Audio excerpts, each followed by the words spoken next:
Hey everyone, and welcome to another episode of Captain Hunter's podcast, the podcast that is dedicated to bridging the divide between the police and the communities that they serve. Thank you so much for tuning in. Thank you for liking, sharing, and subscribing. Please make sure that you're doing that no matter what platform you're listening to this podcast on: Spreaker, Breaker, TuneIn, iHeartRadio, Spotify, iTunes, Google Play Music, wherever you're listening to this podcast at. Please make sure that you are rating it, subscribing to it, and sharing it with your friends, with your coworkers, your family members, law enforcement, people who are not law enforcement. Please remember that you can support the podcast through Venmo, PayPal, and Cash App. I also have a Patreon page, Captain Hunter's Podcast on Patreon. Again, Venmo, PayPal, and Cash App. All of those are CPTL Hunter. It does cost a little bit for me to put these episodes out, so any love and support that you would give would only help me keep it going and keep it growing. Thank you so much for the love and the support that you have been giving. I really, really appreciate it. I'm not just saying that.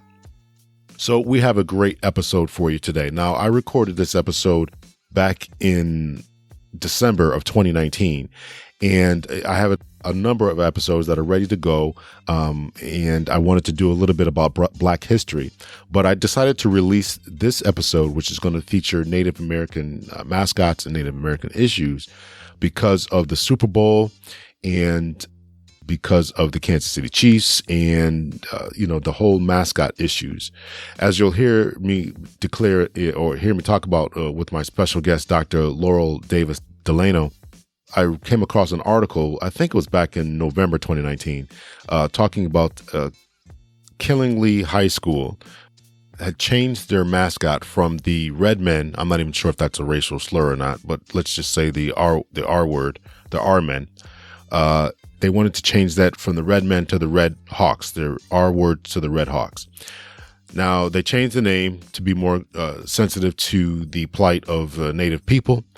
And during this past school season, the parents, former members of the high school came together for a big panel, and they decided to change the name back to the R-Men.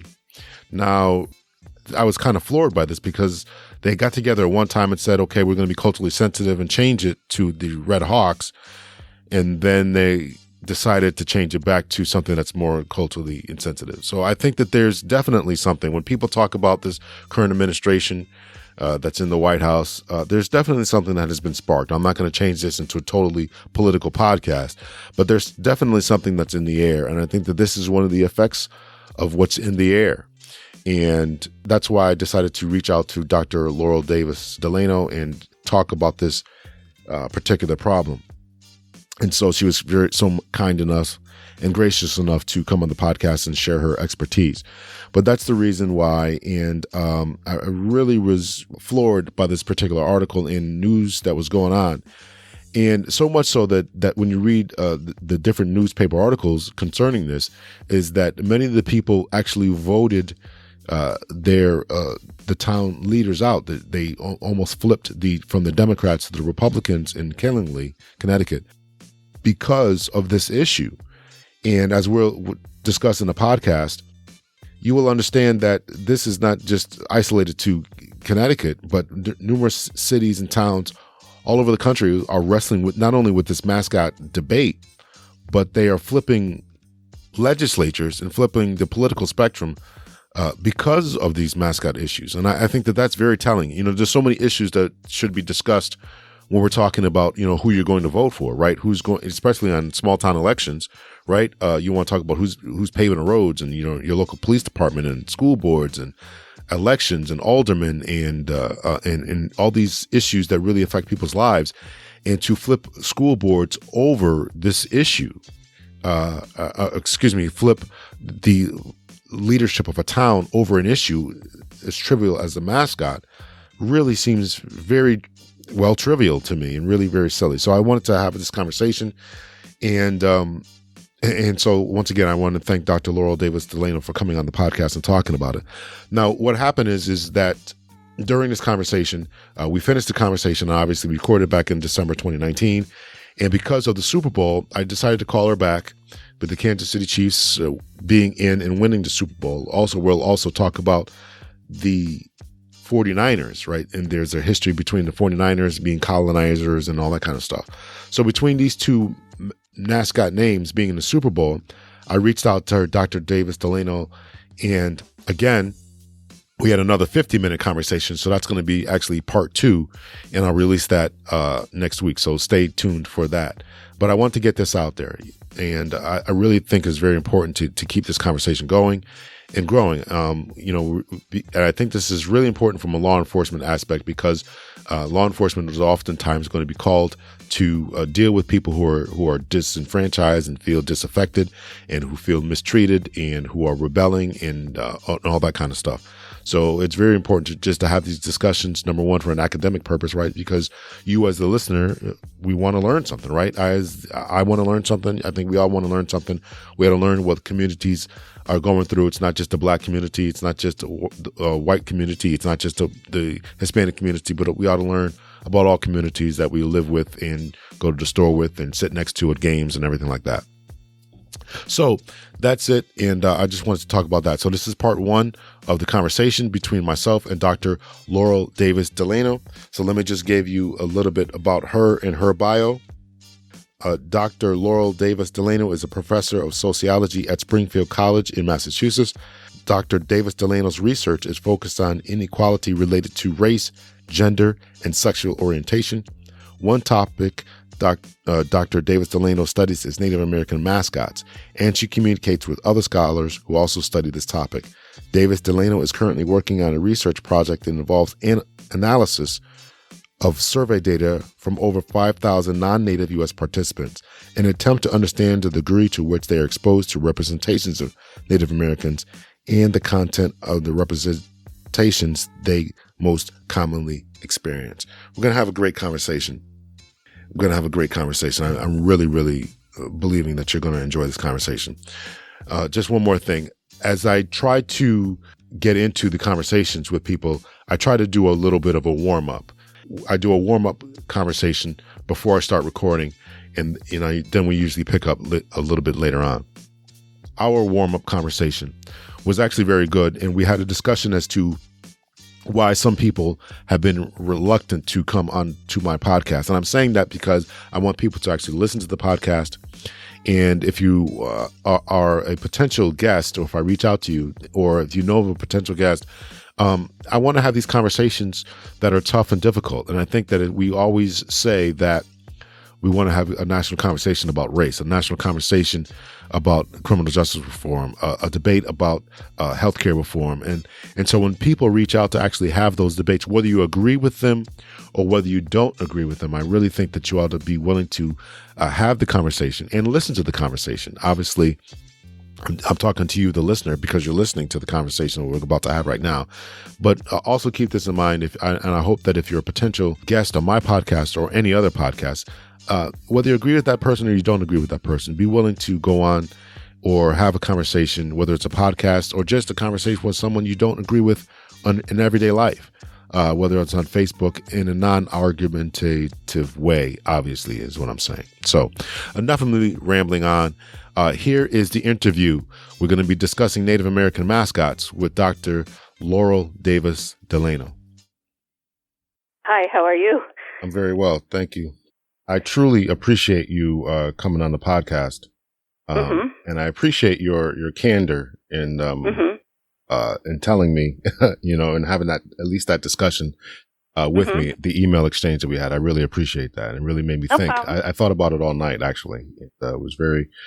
What part of it?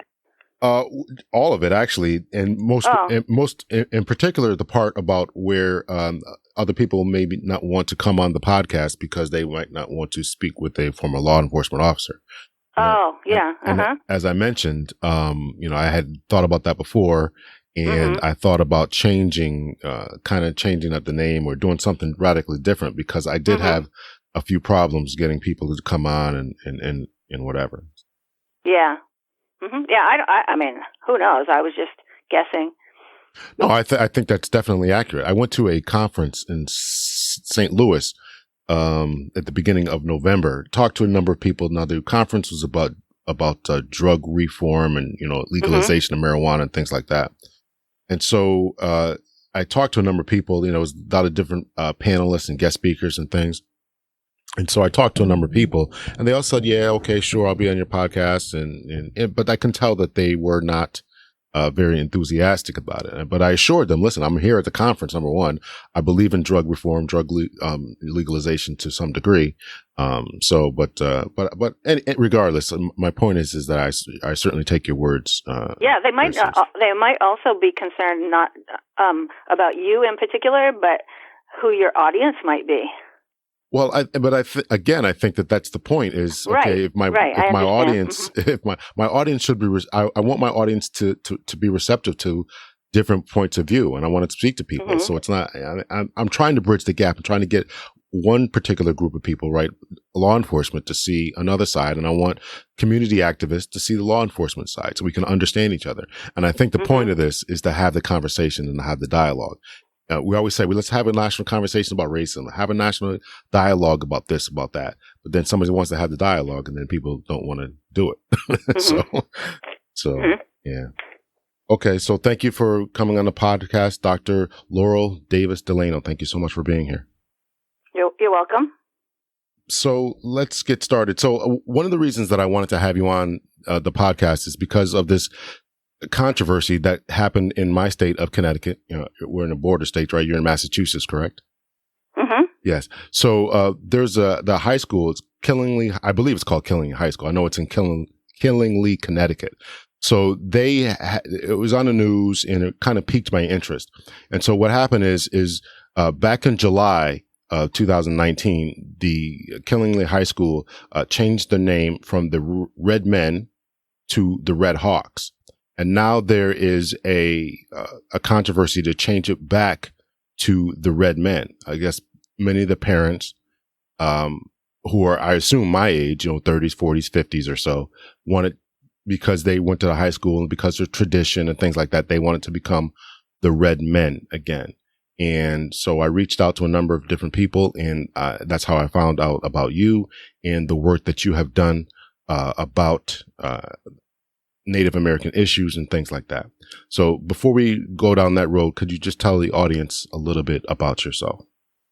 Okay. Well, I'm a professor of sociology at Springfield College, and one of the main topics, but not the only topic that I have studied, is Native American mascots. And I generally study issues of inequality, and I'm most interested in doing what some scholars call, quote, studying up, meaning studying the people from categories that have power relative to other categories. And so I've studied men and masculinity, I've studied heterosexuality, and I've studied whites and white attitudes, white behaviors. And so related to the topic we're covering right now, I've studied kind of white attitudes and practices related to Native issues. Very good. I would almost think that would be considered studying down, right? Because you would, from a perspective of those in a dominant, right, males, heterosexuality, et cetera, they're looking at it from their perspective, looking down. But regardless, but they up in that they, as a category, have more power, resources, and so forth. Very good. Okay. Now, so up in a stratification system. Good. Okay. Now you are a white female, correct? Yeah. Correct. So I'm just saying that for the reference of the audience, because they may ask, well, why not have someone from a Native tribe? Well, the answer to that question is I tried to get a number of different people from different Native groups, and none of them called me back or got back to me. And you were so gracious enough to get back to me. So let's get into this controversy. Can you explore just a little bit about the history of this controversy between? And before we start off with this, I am not going to be as sensitive to certain terms. I don't even know if red men is a slur, is a slur, or so. If I say something that's out the way, please correct me. And to the audience members, if you heard me say something that's out the way, know that it comes from a place of ignorance. I just don't know what's termed correct and incorrect. And as an African American male myself, I probably should know, but I don't. So, could you explain to us the history of this controversy behind Native American mascots and all that? Okay, so I'm not a historian, but I actually manage a email list of scholars who study this topic, and these scholars are both Native scholars and non-Native scholars, and we come from all different disciplines, including a few historians, but I am not one. But I do know from their work that Native mascots emerged in the late 1800s and much more heavily in the early 1900s. And this was at a time when the physical violence had, relative to Native Americans had ended kind of at around this time. And there were not positive beliefs, generally speaking, about Native people in U.S. society during this time period. And they emerged primarily, and there's far, far more Native mascots than any other human type of mascot. A person looked at the numbers, and in 2014, there were over 2,000 Native mascots still in the United States in the schools, and mostly in the school systems. And something like, I don't know, somewhere between 8% and 9% of high schools, that was their mascot in 2014. So they're very pervasive. Most other mascots are animals. And one thing that the vast majority of mascots have in common is they kind of signify aggression and sometimes violence and the use of force and power. And so the particular animals that are picked are things like tigers.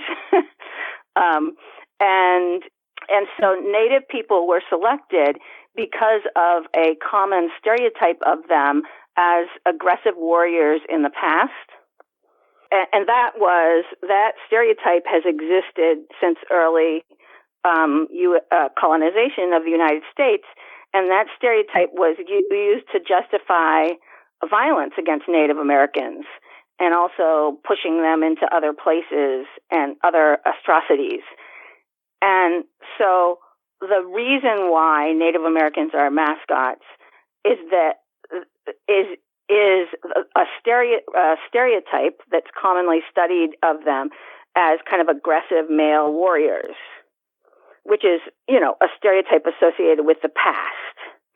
And this is also aligned with many, but not all, other mascots that exist. So that's kind of the history of them. The history of activism is, there's been such a long history of oppression faced by Native people, starting with early colonization all the way up to the present. And so Native people have been struggling with a vast number of issues. And as you know, and as I'm sure all your listeners know, there was a civil rights movement focused on African American issues in the 60s and 70s there's always been activism against racial inequality. But around that same time, Native people also became active, or more active, I should say. Native people, like African American people, have always been in resistance to inequality. But it was a period of activism in the 60s and 70s. And that's when the mascot issue became a part of a very large number of other issues that Native activists and Native tribal nations, and I'll comment on that in a second, started to become active. And similar to kind of any of the issues of inequality, representations of people, whether they be mascots or in the news, how people are portrayed in the news, or how people are portrayed in films or television or on consumer products, that is wrapped up with beliefs, and the beliefs are wrapped up with all kinds of other issues. right? So it was part of a kind of larger movement, and the earliest success in the movement were at the college level, at least that we know of. Two of the early colleges that changed were Stanford and Dartmouth, and also University of Oklahoma. And so it's just been continuing, but it's very hard when you've got a group of people that is a small percentage of the U.S. population and fairly segregated, for that group to be able to have much of an impact. And so that movement is growing, since the 60s and 70s. Very good. Thank you for that. Now, can you speak about what I would call the hypocrisy concerning the imagery of the warrior type aggressive male natives versus those who are really aggressive, right? The white people running in, killing them, taking their land, et cetera, and how they speak about if you can speak about the hypocrisy about that. Well, yeah. So there's no stereotype about whites as an aggressive race, even though they were the colonizers, right?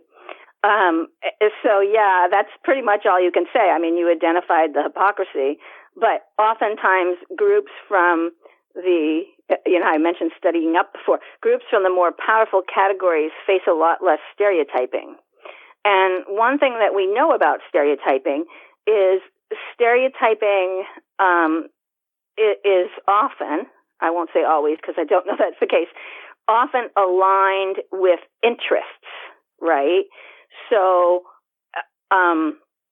if you portray Native Americans as aggressive, bloodthirsty warriors, then you can justify killing them, moving them on reservations and not letting them leave. If you stereotype Native Americans as, this is a contemporary stereotype, and there's a similar stereotype of African Americans and Latinx people, as lazy, not valuing families, abusing drugs, then you can justify not doing anything that's helpful to them, right? Because it's their fault. And so stereotypes are often aligned with actions, whether those are individual actions or policies and collective actions. And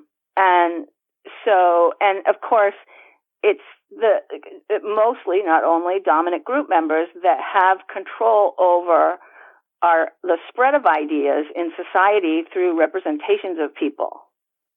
Concerning that whole stereotype thing, I did read an article about that fairly recently, and that even went to Asian Americans as far as being lazy, which is just ridiculous. But. No, I've never heard of that. That's not really in the academic research. Oh yeah, I can send you. It was in an article that actually may have been a book. I can't remember. I was trying to read so much, but regardless, it was talking about the history of the article that I was reading about, in early U.S. history. Yes, in early U.S. history. Today. Right. Yes, correct. And yes, early U.S. history was about early U.S. history. In San Francisco, trying not to let them have access to vote and all this kind of stuff. And then one of the reasons was because Asians were lazy. Ironically, they brought here to help build railroads and things like that, but they're lazy. Yeah. just absolutely ridiculous. Absolutely ridiculous. So this controversy, let's dig a little bit more into the controversy. So, we define what it is. Let's talk about the psychological effects of it. Oh, yes. Okay, I have a lot to say about that. Yes. Okay. Fire away. So let me just, so this is usually the crux of what I want people to know about the mascot issue. So Native American mascots are generally stereotypical, and they're stereotypical in some ways we've already talked about, that they're almost all male figures, okay? They're almost all portrayed as warriors / somewhat chiefs. They're portrayed as a people of the past, which is not a common stereotype of other persons of color in the United States. And they're depicted as homogenous, meaning not diverse. And we know that there are over 600 separate native tribal nations in the United States, and that they have cultures that are quite different from each other. And so it's not surprising that that the majority of people, especially not native people, do not perceive the mascots as stereotypes. And this is because most people have very little contact with contemporary native people, which of course could reduce stereotyping. It's because when native people are portrayed in the mainstream media, they are portrayed mostly in stereotypical ways.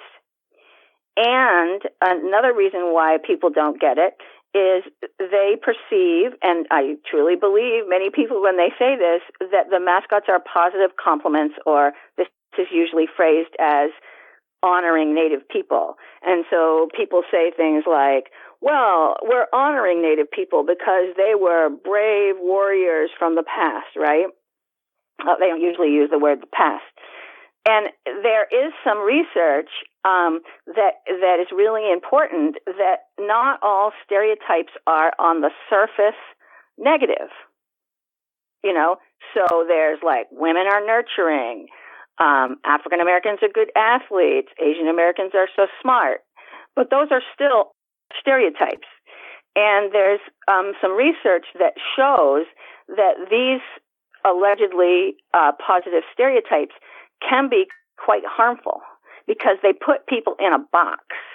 And sometimes if you dig up around these allegedly positive stereotypes, you can find some ways that they work in negative ways. And you can also find a history of when they weren't so negative. So, but it's really important for people to realize that there are these things called positive stereotypes, that racial inequality and any other kind of inequality isn't just built on like overtly or clearly negative messages about a group of people. So let me get to the research. So, first, the research demonstrates that native mascots both reflect and reinforce racial stereotypes and prejudice. And there are three categories of findings. So first, I'm talking about kind of the effects on non-native people. First, some research shows that when this is mostly experimental research, that the mascots are associated with negative thoughts and negative stereotypes. Even these things that are perceived positively, that they have negative associations and are associated with negative stereotypes. Further, and this is really important, when non-native people are exposed to these mascots in experimental studies, some research shows that this increases their stereotyping of Native Americans. So the first point is that they're just associated with this negative stereotyping, and the second point is that exposure increases the stereotyping of Native Americans. And the last piece is that if you compare those who support native mascots and see no problem with them or like them to those who are critical of native mascots, those who support them are more likely to believe prejudicial ideas about Native Americans. Now, this would be unconscious for most people, right, who love native mascots and who support them. And they might not realize, probably do not realize, because they think that they have a positive relation with these mascots and that they're honoring native people. So I thought I'd give you a few examples of studies around this first category of studies, which is the effects on non-native people. Yes. Can we pause right there for a second? Can we pause sure. right there? Now, I wanted you to really kind of elaborate. Can you go over the first point again?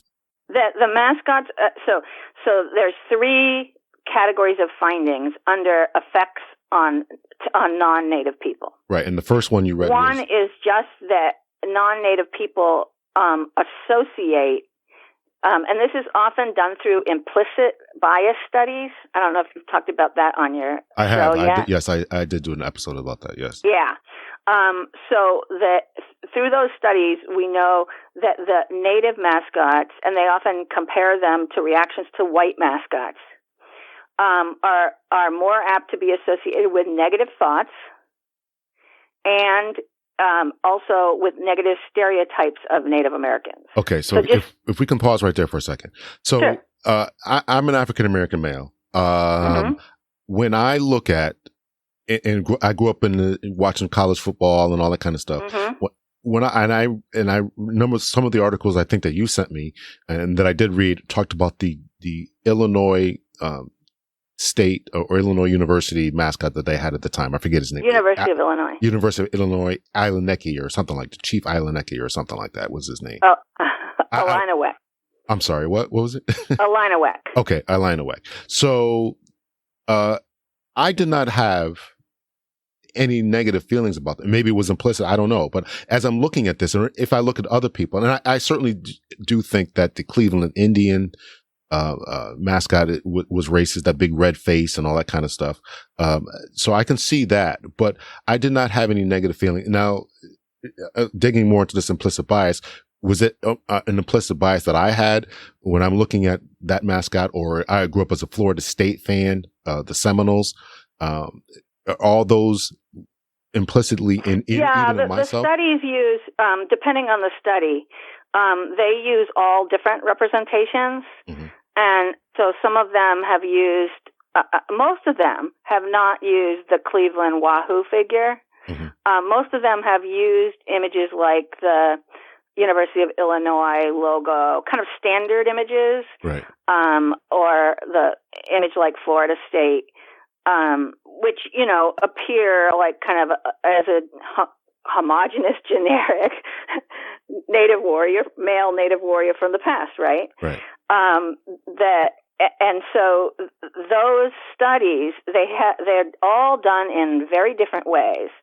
But what the Cheney study did, for example, is they did an implicit bias test, and they selected some kind of standard white mascots and a standard native. I think it was 8 and 8. Okay. And they used an implicit bias test to compare reactions to the white mascots to the native mascots. And they also had images of native people, okay, contemporary native people. And they found that their sample, I think they had several samples, were more apt to associate native mascots with negative thoughts and negative stereotypes of Native Americans than the white mascots. Gotcha. Okay. Okay. I can definitely see that. Yeah. Okay. And, they're looking at samples, right? So, if we have, just making up a number, 100 white people in one sample or 500 white people, they're looking for trends. They're not looking for, like, you or me in our particular attitudes. Gotcha. So that's the first point. The second one is that after exposure to native mascots, that increases stereotyping of Native Americans. And an example of that study was done by Angle, and they used a generic native logo, like not one for a particular team that currently exists. And it looks kind of like most of the ones that we see around. And they found that when liberal people were exposed to the native logo, this increased their unconscious stereotyping of native people as warlike. So, they're looking at a particular stereotype rather than, just negative thoughts. And they're looking at kind of what happens after exposure and not just kind of associations. And they found that this finding was for liberal people. And their explanation is based on other people's explanations that liberal people are more malleable. Right. Right. Okay. Is there any negative association?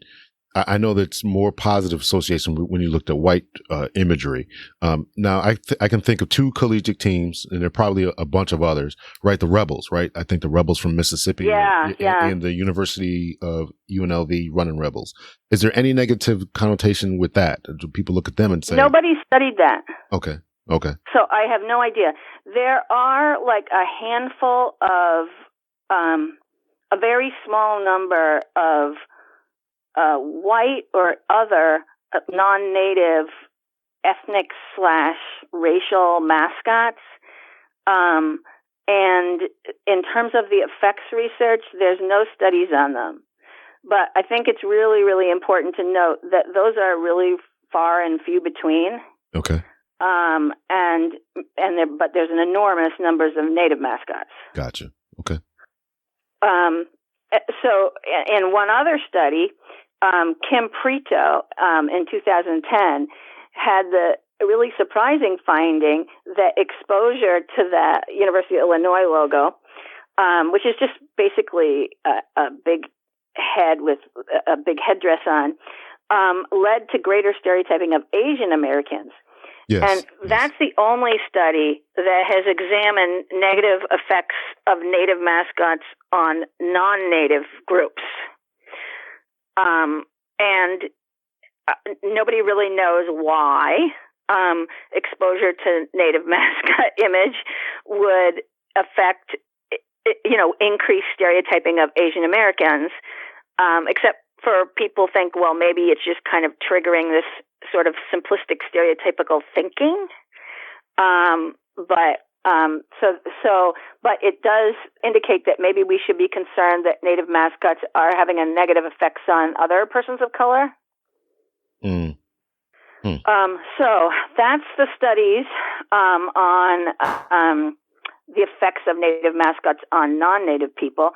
And of course, if just kind of a follow-up on that, if these mascots are increasing unconsciously, mostly stereotyping and negative thoughts, and are to a greater degree associated with prejudice against native people, then that could impact treatment, not necessarily of individual treatment, like I treat a Native American person a particular way, but it could impact attitudes towards policies, voting patterns, and that sort of thing.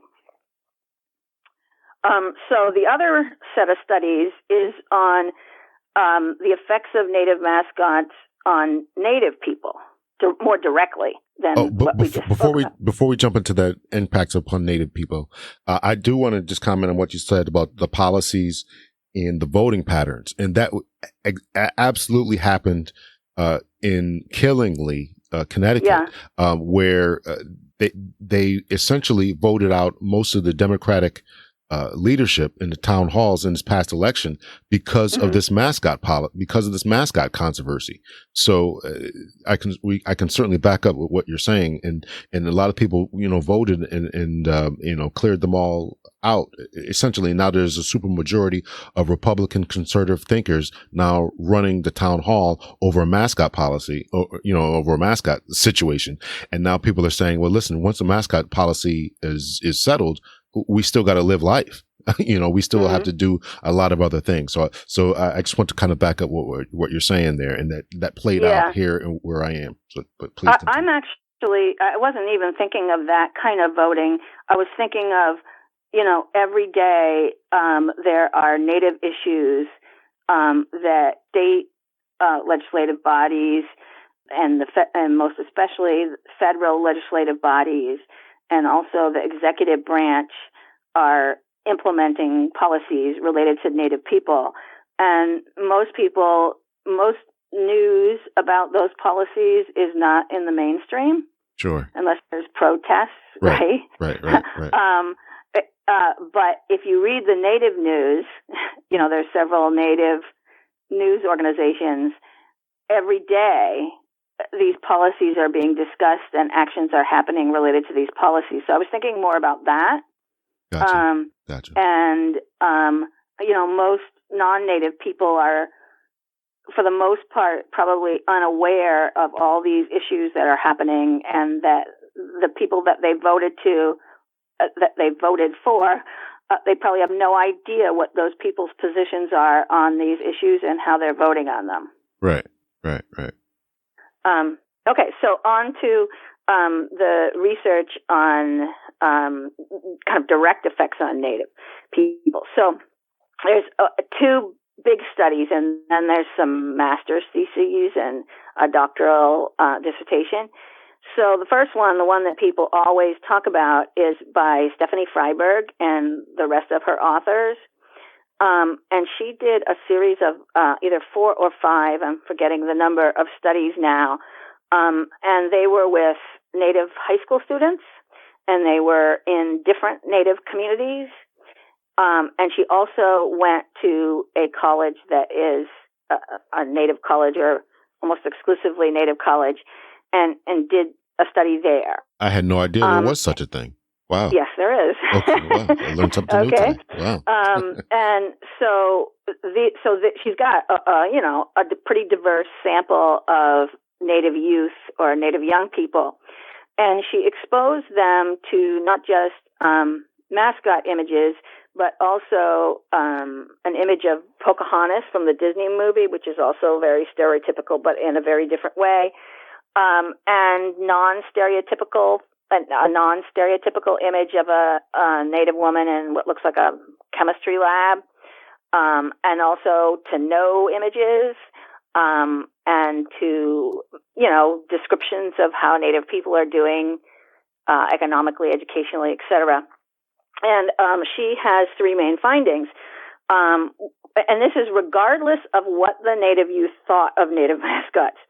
So when exposed to Native mascots compared to kind of the control condition where there was no exposure, that decreased the self-esteem of the Native youth in her study.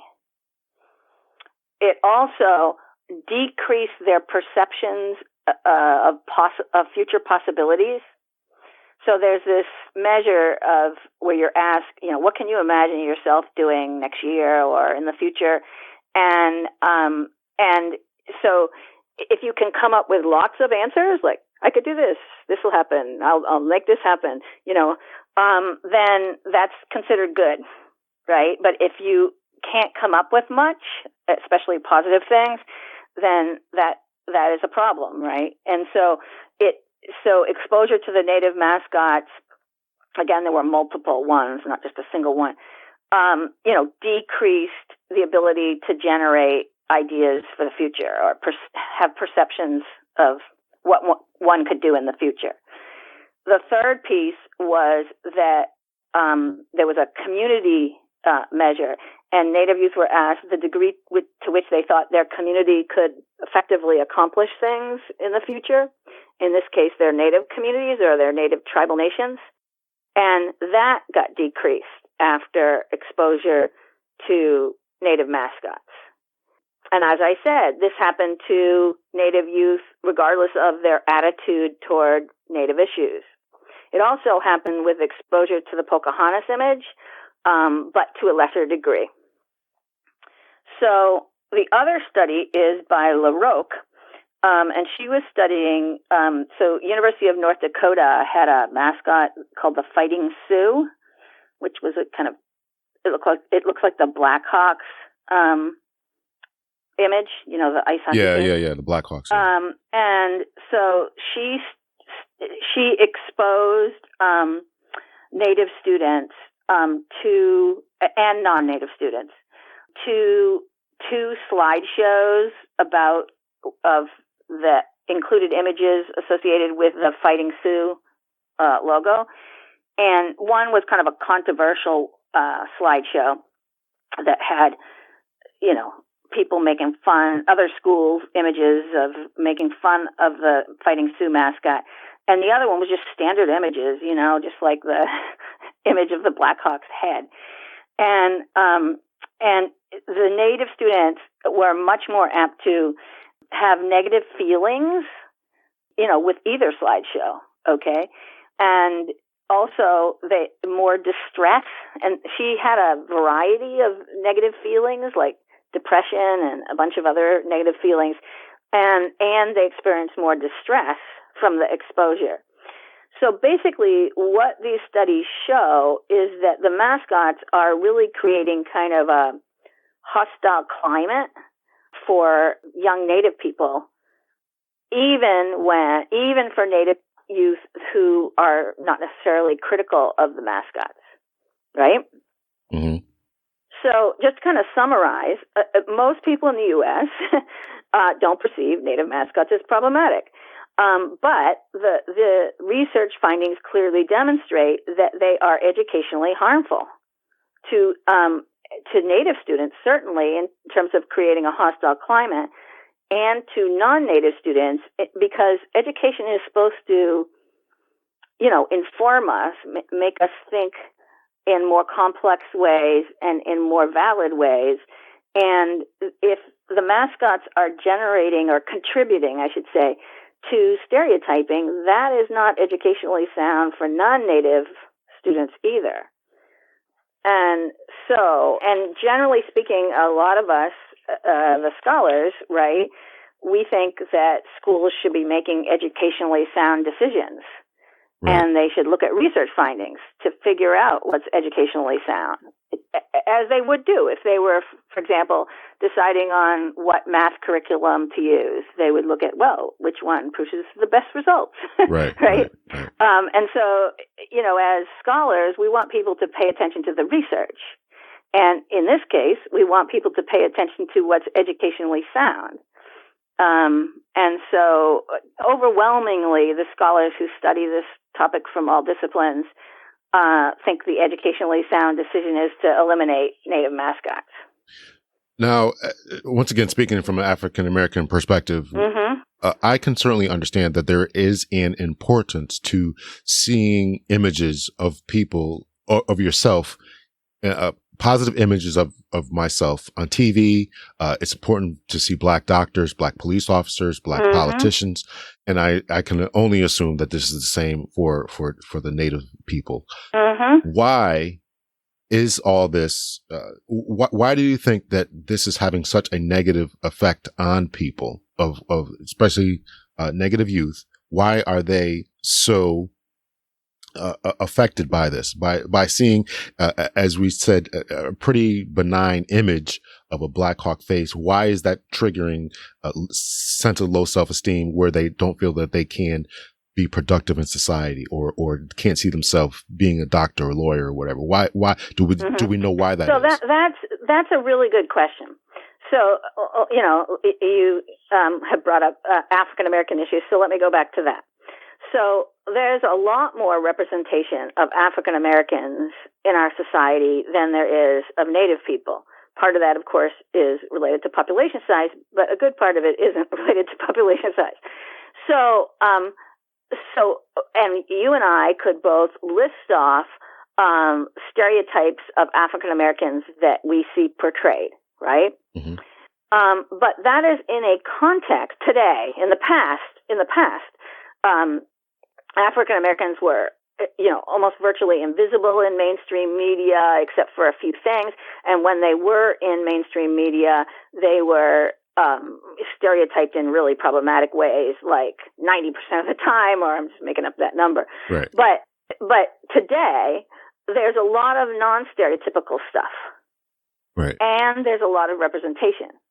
Okay? Not in all genres, but in many. Right. And, African Americans are still underrepresented in many cases, but it's really changed. So when there are stereotypes of African Americans that are really offensive, people often mobilize, people point their fingers, but it's going to have less of an effect because it might have an effect. Okay, and we need to study that, but it's going to have probably less of an effect given that there are all these other types of imagery, right?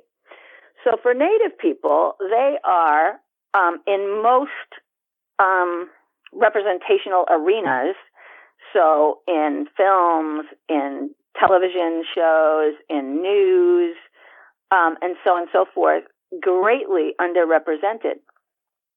And in addition, when they are represented, and they are not underrepresented as mascots, right?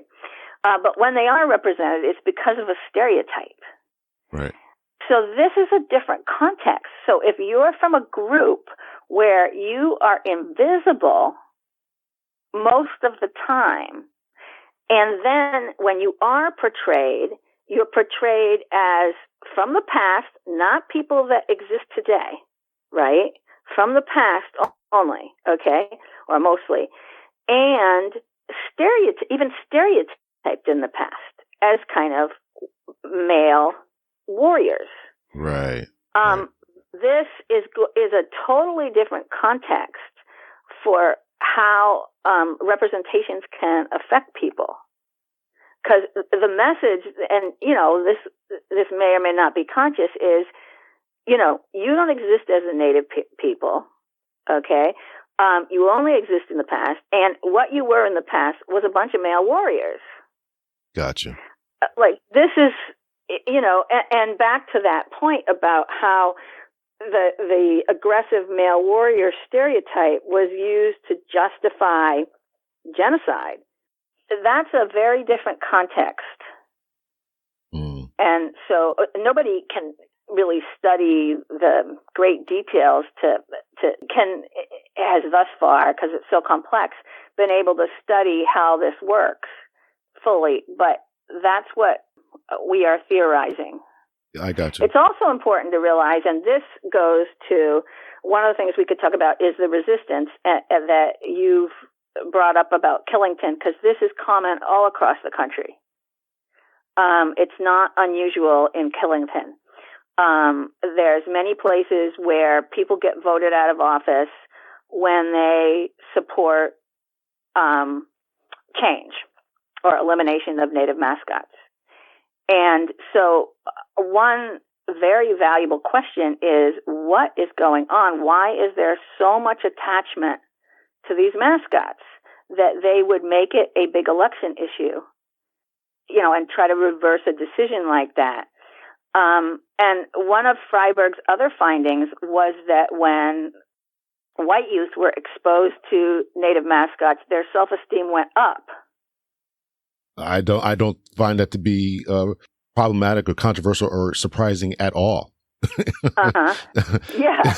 And so one of the things that I've been trying to explore, and I don't have a published study on this, but is, and some of us have been theorizing about and doing some research about, is like, what is behind this attachment? I think that's fairly obvious, is that they see these images and think that their ancestors and forefathers conquered them. That's what some of us think. Yeah. Yes. But probably unconsciously, right? Right. It's exactly what you said. These are people from the past. These are these warriors, people from the past, and my forefathers beat them. That's exactly what they're thinking. Well, what we do know from unpublished research is that support for the mascots is aligned with U.S. nationalism. Yeah. And it's aligned with a particular belief that men should be tough, like a particular version of masculinity. Yeah. So, there's a lot of resistance. And, it's also attached to tradition, as are kind of any mascots, right? Right. But some things seem to go beyond that in this case. Yeah. I was going to ask you about that, and I thank you for segueing into that. That's whole nationalistic debate. And in that article that I was reading from the Hartford Courant before, talking about Killingly, Connecticut, is the alignment with the whole Trump movement. Have you seen that in your research? The more nothing. Okay. So in general, there are both liberals and conservative people who support native mascots. Okay. The research does show that conservatives are more apt, but that doesn't mean that liberal people are on the other side necessarily. Right. So but it could be. Yeah. There's a lot of things that people haven't researched yet because there's not enough of us studying Native issues. There's a lot of Native issues to study. And also in academia, people studying Native American issues is a very, very small percent. Those studies are, Native people are underrepresented in scholarship too. Mm. Now, how did I just had a paper accepted as an upcoming conference, and it's a very big conference. And I looked at I did a quick search of some Native terms, and it looked like there was one, maybe two other papers that might be focused on Native Americans, and not everybody's going to put that in their title, but right. Just as a segue, how did you, since there's such a dearth of scholars and scholarship in this area, how did you get into this area? Well, that's a good question. So in general, I have a family background that is focused on issues of, or somewhat has been focused somewhat on issues of inequality, but not Native issues. But then I started kind of studying some issues in sport, including stereotypes of African Americans in sport. And then I was studying at the University of Iowa, and I went on a Big Ten student exchange. Big Ten, there's 10 colleges, and I was at the University of Illinois. Mm-hmm. And, I was astounded. At that time, they still officially had their Native mascot. And what year was that? They are hanging on to it at University of Illinois. Is it still? I don't even know. Is it still that? No, mascot? It's not. Oh, okay. But there's a very large body of alumni and other people that have resisted the change, and so you can find it all over campus. Wow. In defiance, really, of the administration finally making the decision to remove it. Are these people from not only from the University of Illinois, but all over the country, which we talked about, are they just resistant, or they just don't care about the research that's saying it's negatively affecting people? They just don't care? What is up with that? Well, okay. So that's a good topic to discuss a little bit about. So people are passionate about their mascots, right? Especially athletes, and especially people that are kind of have identify heavily with their school or their team in the case of pro teams and that kind of thing. And so, they're attached to the traditions, no matter what they are. And their identities become aligned with their school or a team. I think there are several reasons why a lot of people don't understand the mascot issue. First is, and I mentioned this before, but not this directly, they define racism as having a racist intent. Like, I don't like black people, I don't like Latinx people, I don't like Native Americans. And kind of in an overt negativity. And they don't realize that racial inequality has other components, that there are these things that appear to be positive stereotypes, that there are systems that might on the surface appear to be neutral, but are not when you look at their outcome. So a lot of people define racial inequality and racism as intentionally negative, like kind of got a meanness streak to it, right? And I don't think that that's what's primarily happening here. But if people are just thinking about intent, and they know that they and the people around them don't have a overtly negative intent, right? Then we're not doing anything wrong.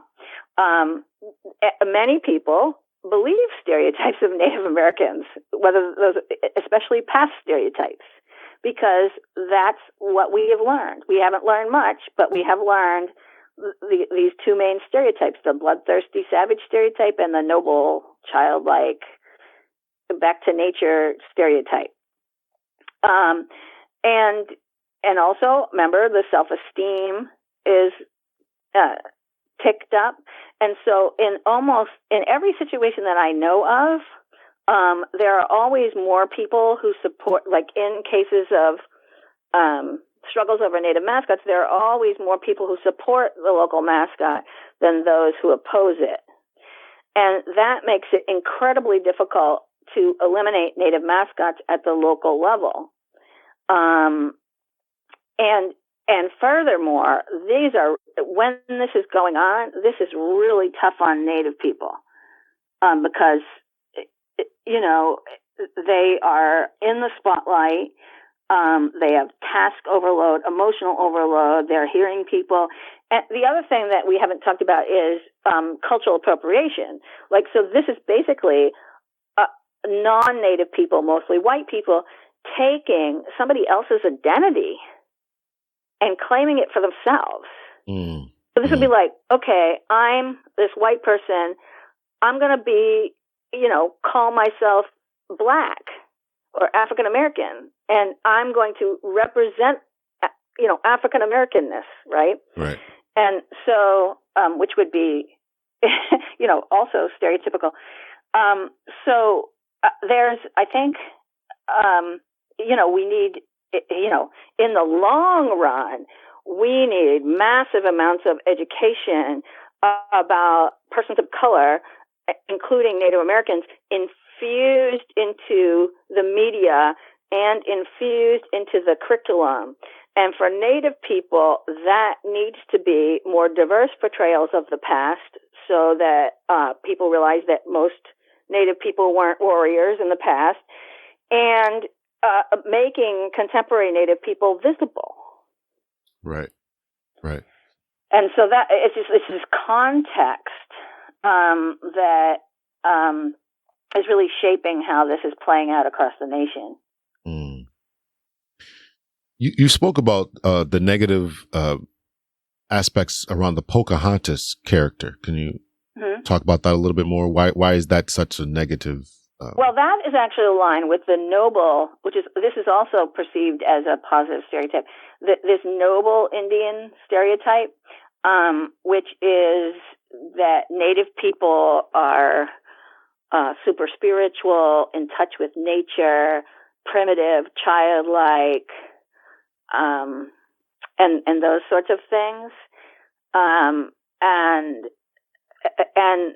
also, and so that's a stereotype, right? So not all Native people are spiritual, and Native people who are spiritual in a variety of ways. Well, you're saying that the Native people aren't all traditional. But you're saying that people look upon Native peoples today in 2019 like that. But yes, that's why there are all these non-Native people who do things like adopt what they perceive to be Native spiritual practices and those sorts of things. But Pocahontas movie is similar to some other movies in which, in this case, both sides are portrayed as racist in the Pocahontas Disney movie. It's been a while since I've seen that movie. Okay, so. Yeah. Okay. I recently coded it, so I'm remembering it more. Okay. Both sides are portrayed as equally racist when really this was a situation of colonization. It was, right. and the noble savage stereotypes include Native people who come on the side of whites and support whites who are engaged in colonization, which she did, or she's portrayed to have done. Right. She's also sexualized. Pocahontas wasn't that old at that time. She had no relationship with what's his name, the main... John Smith. Yeah, Smith. She was like 11 or 12 in real life or something like that. Yeah. Right? Yeah. So she, she wasn't, so there's like those sorts of issues, but I don't know why. And that was only one study, one study of the effects of that kind of image. Mm. You mentioned cultural appropriation. Have you ever researched the effects of when the U.S. military names their weapons of war after the Tomahawk cruise missile, the Apache helicopter. Have you ever explored any of that? Yeah, no, I haven't, and it's an excellent topic. Yeah. And nor do I know anybody else who has explored that. Really? I thought that I also read is some aligned articles with. about that. Say that again? I thought I read some articles. Well, I definitely read some. This is years ago. I definitely read some articles about. I don't know if it was by scholars, but somebody out there has definitely wrote something about how the U.S. military names their stuff out. And it was obviously a negative aspect by the U.S. military to do that. They should not have done it. They should not do it. But it was definitely something I read before. Well, and there are.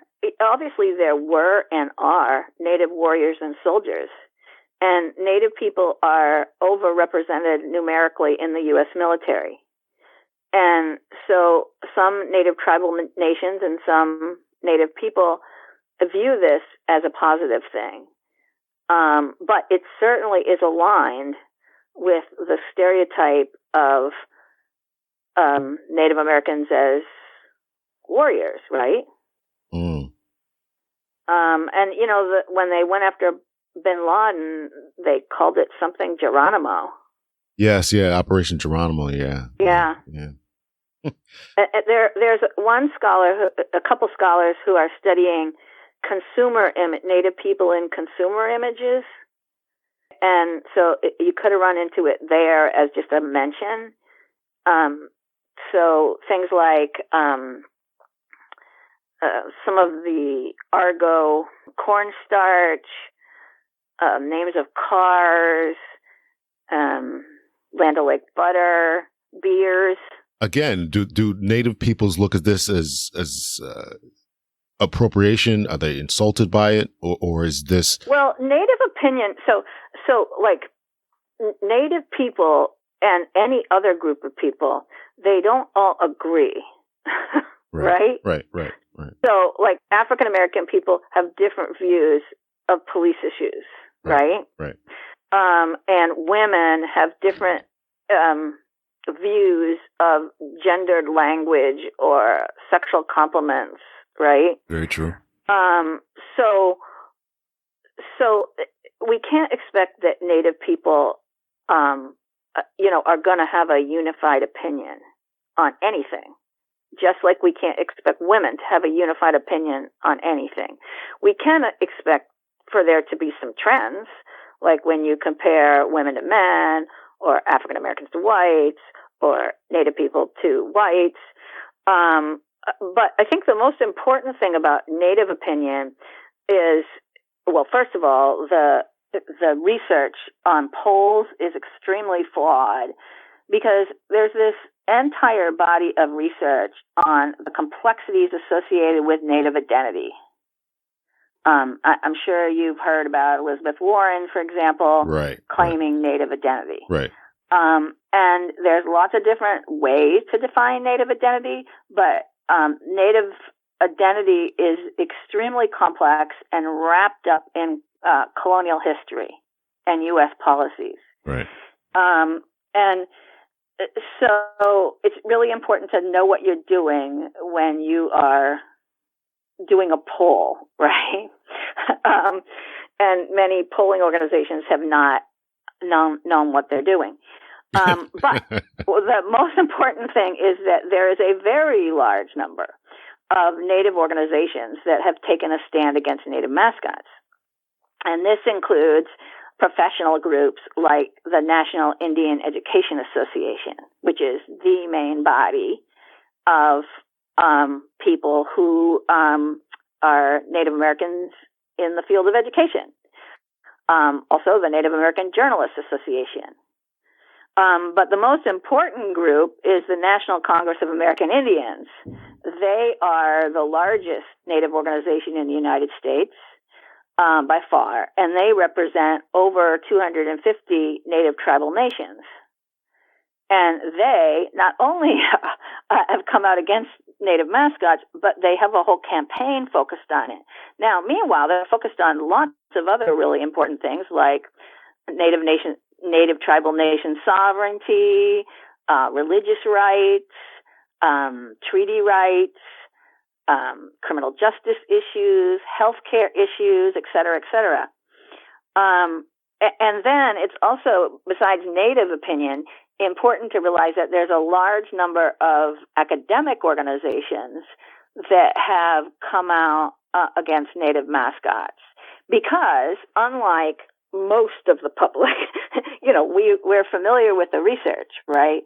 So this includes the group that's cited most often is the American Psychological Association, but the American Sociological Association, the American Anthropological Association. These are three of the biggest national bodies in the social and behavioral sciences, and there's others as well. Have come out against the mascots because we look at the research. The research is really hard for, if I had sent you a piece of the research that I was discussing earlier, it's really hard for somebody who doesn't have kind of graduate level research background to get through this research.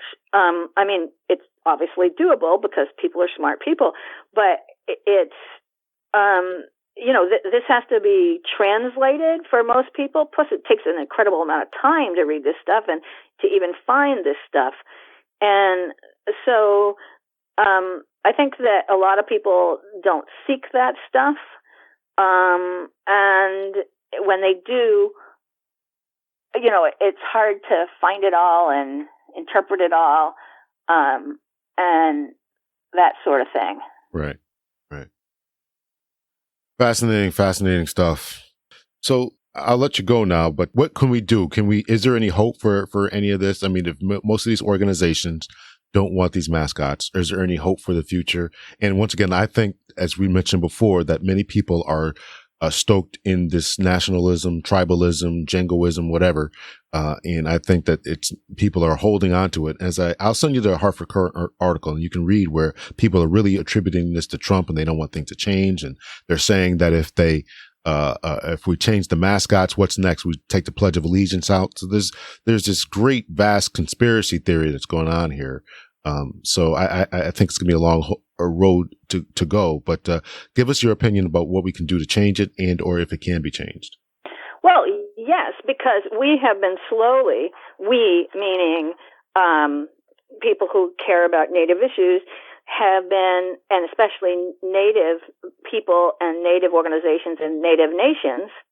And I use the term Native nations because Native tribal nations have sovereignty, right?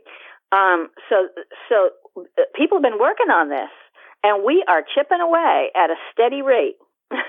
And it's just very difficult, very slow, and it's difficult emotionally. It's difficult workload-wise. It's difficult because there's so much opposition, but we are making progress.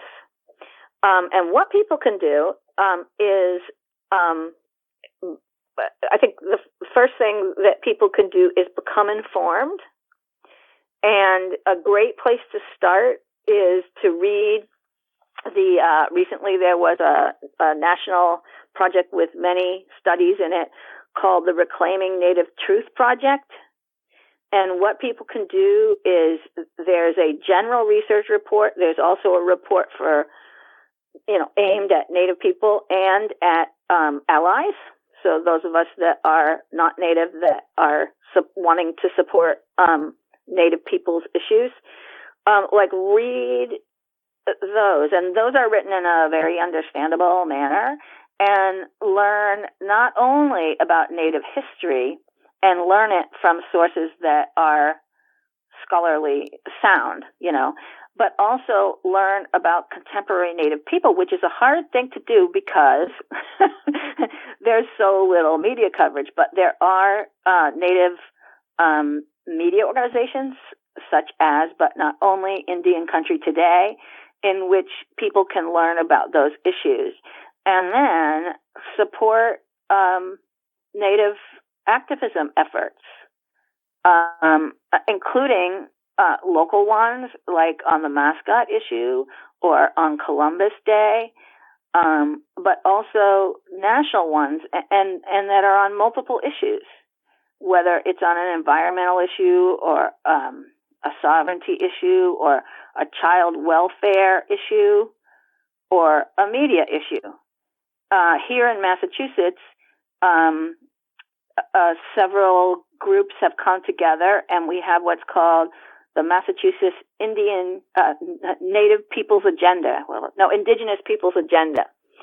And we have 5 bills that we're supporting, trying to get through the Massachusetts state government. One of them's a mascot bill, but there's 4 other bills. I don't know if you've seen the Massachusetts state seal or read about it, but we have a bill. You mentioned the kind of rebel Confederate that's still in one state flag. And,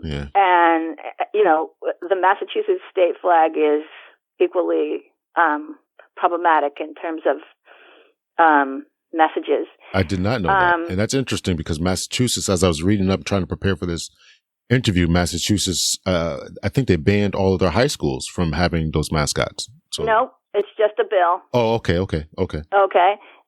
There's 3 states that have bills, and one of them is narrowly construed. Okay. And Massachusetts is not one of them. But, there's things to work on, and, let Native people take the lead and learn all you can. Okay. Very good. And then be active. It can be signing petitions or testifying at a state house or that sort of thing. Very good. Thank you so much. Now, I think we got a little distracted from and this will be the last point. We got a little distracted from how you got into this line of work. I interrupted you. You were. Oh no, I wasn't done. Oh, okay. I arrived at University of Illinois, where there was at the time the native mascot was in full flourish there and still in place officially and unofficially, and I was shocked, and so I just then started studying Native issues and got involved in scholarship on the Native mascot issue. Okay. But that led me, I read it as extremely racist, right? Mm. And I was just floored.